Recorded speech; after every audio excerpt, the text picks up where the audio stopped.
and I see one goal going in, nothing, no change of tempo, no reaction from the team. The biggest reaction was Mikel Arteta sprinting up and down and trying to get his team going.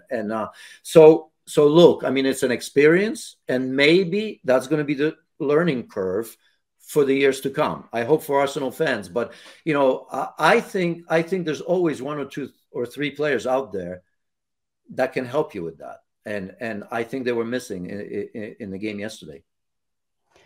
We'll get to that in a minute. When do you think these Arsenal players knew for sure it was over then? Because you can say if they were watching that City result, obviously playing before them, but it, like as we're saying, they must have known that was going to be the result it was if they were realistic. Game, I think. I mean, the manner in which Manchester City dealt with Arsenal that day, it was, I mean, men against boys. It really was. And, you know, you may be thinking, but you're still first. You know, we always talk about two games in hand. You still have to win them.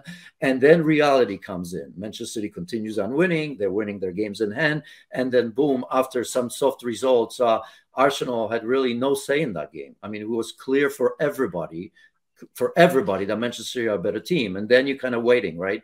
Are they going to slip up or not? So I think that game in particular told everybody who the better side is and who's going to win the title.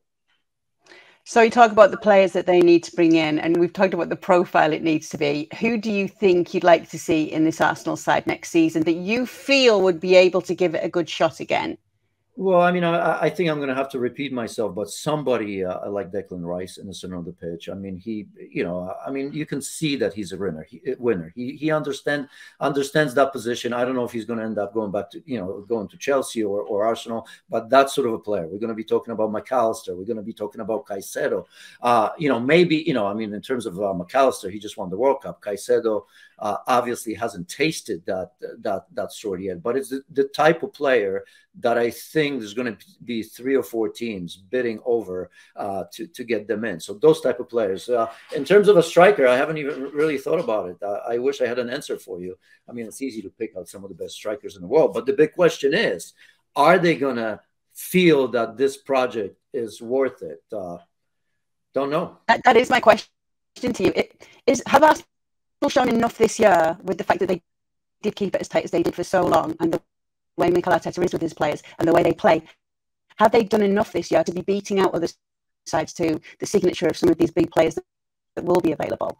I think they could be. I mean, it's still Arsenal after all. It's London, which, makes a difference. As we all know, they make good money there. I mean, Arsenal has, even if they, if the Arsenal supporters were asking the owner to buy players, and when they didn't, the one thing for sure is that they paid their players well. So that's important, obviously. So it's possible, but I mean, top type of players go to Barcelona and Real Madrid, right? I mean, if those call, then you don't go anywhere else. But everybody else, call them 1AA, 1B, whatever you want to call them. I think it's possible, of course, because the project is looking good, and most importantly, Mikel Arteta looks like a manager that can deliver it. Okay, definitely showed that for much of the season here as well. If he gets the players he needs, do you genuinely believe that with the might of this City side, they could challenge again? Well, they showed it that they could. So I mean, if you get 2 or 3 quality players, and remember, this is 2 or 3, I'm talking about, a little bit of an experience or proven players, but he's going to have to get probably another 2 or 3 or 4, because the depth of that squad is what probably worries not just Mikel Arteta and Arsenal. It worries everybody, because you look at Manchester City. I mean, not only they have the quality in terms of rotation, but they continue to rotate and nothing changes. Usually rotation can get you out of rhythm sometimes. You can lose points because of that, right? Because, you can say, yeah, they're unfamiliar, they haven't played together. When I watch Manchester City, it doesn't really matter who plays. There's a certain level they don't go below, or not very often. So that would be a worry for not just Arsenal, but for a lot of the teams, to get sort of the squad now to deal with the Champions League and, of course, all the other competitions as well. Thank you very much for watching ESPN FC on YouTube. For more highlights, analysis and exclusive content, be sure to subscribe.